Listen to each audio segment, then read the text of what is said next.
As Unitarian Universalists, we work together with our community and for the greater good of the greater global community to right injustices and bring freedom to those who do not have it. But we can never truly be free ourselves in our community or as a greater whole if we don't actually believe already that we are free. It's really easy to allow ourselves to become and stay trapped in negative thought patterns based on societal or cultural conditioning. But staying trapped or breaking free, one or the other, is as equal of a choice. They both have the same weight. They both require the same amount of effort. Even though sometimes one might seem more convenient or easier, they are both equal choices. We must push past our own limiting beliefs to achieve personal freedom. So when we think about the chains that bind, these might be things like an unhealthy relationship, bad marriage, a bad job that we feel chained to because we got to pay the bills, a disease, debt, race, class, creed, sex. These are all examples of chains that bind us, keeping us free from living free, happy, empowered, and fulfilling lives. Some of these things are a direct result of a choice we make, like a relationship or job, debt, and even some diseases are a direct result of lifestyle choices we make.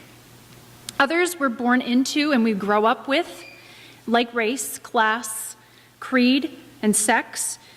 But some of these do change and become choices as we get older. We can choose to take actions to move us into a different class or change our religious beliefs. This happens. And the things that we're born with, whether we're born black, white, male, female, LGBT, straight, Christian, pagan, atheist, chances are society has a chain for you. Likely more than one. And it's evident by how you treated others from a young age. Whether you're a black athlete in school instead of simply an athlete, or good at something for a girl, or really smart for a poor person, these are all societal chains. And these chains can be really tough. They can be tough to bear and tough to break. But what's important to understand about these chains is that we control how many, how big, and how tight they are on our minds, our hearts, and in our lives. We control whether they weigh us down and keep us from living the lives we want and deserve, or not.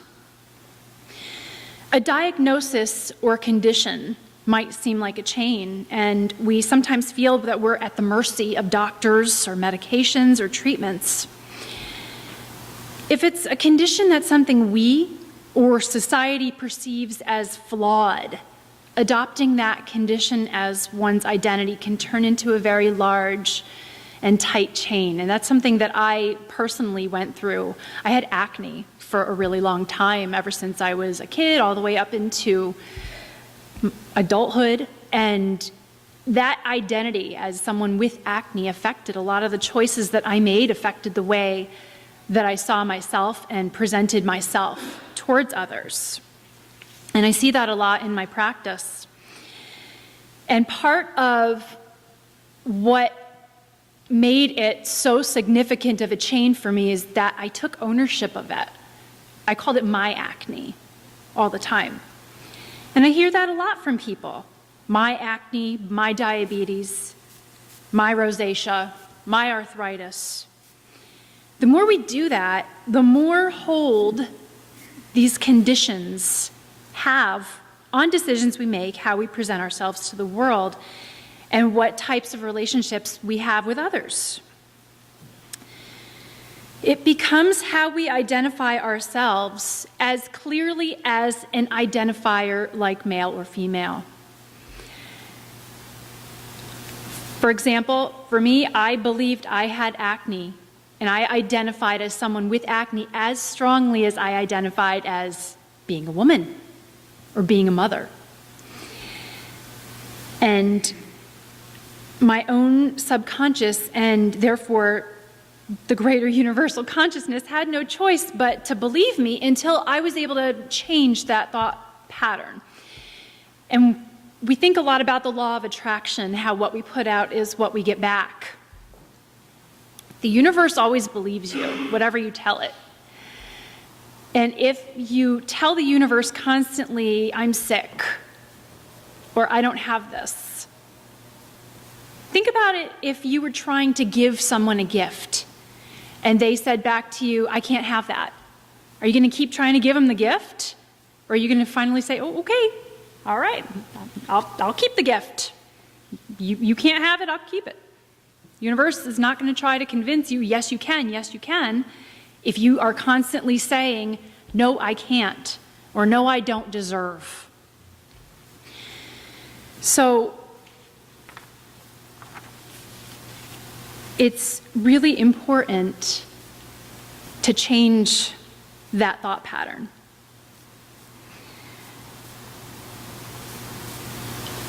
One of the ways we can do that is obviously releasing ownership of it by changing that thought pattern, but also by recognizing the positive things in our lives and the privileges that we do have. We spoke earlier of white privilege. It's something that's very real. It's a very real discussion that makes some people uncomfortable. And we have to sit with that. We have to all work through that with what it means for us. And what I've come to realize is that chances are, if you don't have one privilege that maybe someone who has more than you seems to have, focusing on the other privileges that you do have can help shift that mindset so that you can begin to attract more of what it is that you want. I found this article by Gina Crosley Corcoran, and it was about white privilege, and I read it.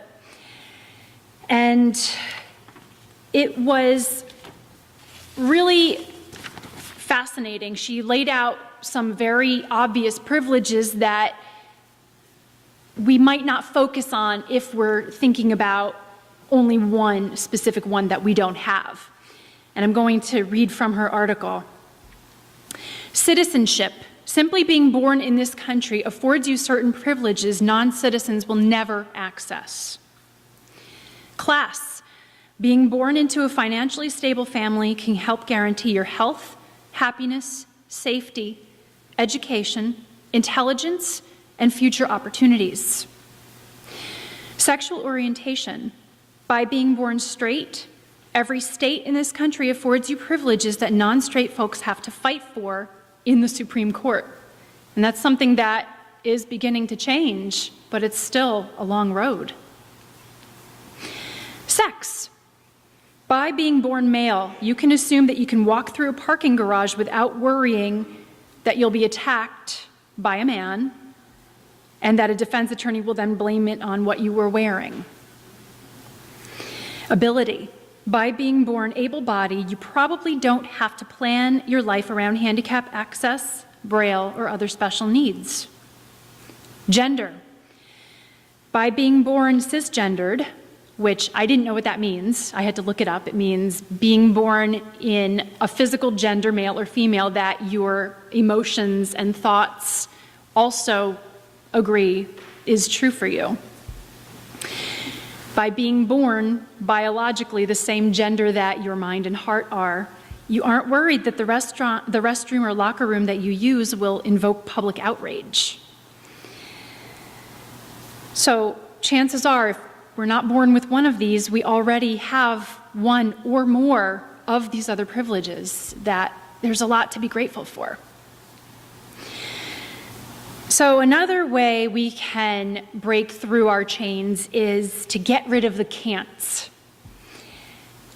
I think the word can't should be removed from the English language. Because the fact is that there are actually very few can'ts that are actually can'ts. Most of them are shouldn'ts, or don'ts, or not yet's. You might say, we can't walk on Mars. Not yet. Think about when they said we can't fly. We got lots of planes now that say we can. Can't go on the moon. Well, guess what? We did that. Human beings and technology and our brains, our individual minds and collective intelligence are so strong. We can envision, we can create. Sometimes time just has to catch up with what we're able to dream, but I think we've proven over the course of humanity that pretty amazing things are possible. So when we think of something that might seem like an impossibility, I think it's safe to say it just hasn't happened yet. We just haven't figured it out yet.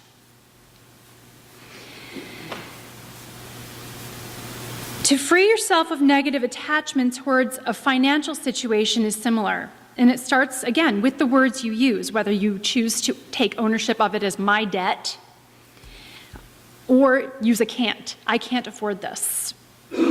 We can't because we don't have the money.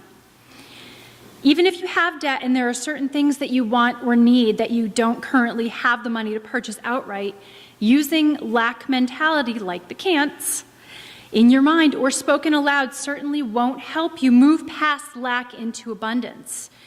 It's much more empowering to say, I choose to spend my money on something else right now. Back to health conditions. You might have a health condition where you've been told you can't eat certain things. Actually, you can. You have the physical ability to put the food on the fork, put it in your mouth, chew, and swallow. To follow doctor's orders is a choice. Usually a smart choice, but still a choice. In these cases, it's much more empowering to say, I don't eat that, or I choose to not eat that. Freeing ourselves of that attachment clears space emotionally and spiritually for healing to begin, regardless of what treatment or course of action you choose. So again, as you use, we fight for freedom and work to right injustices in our community and in the world.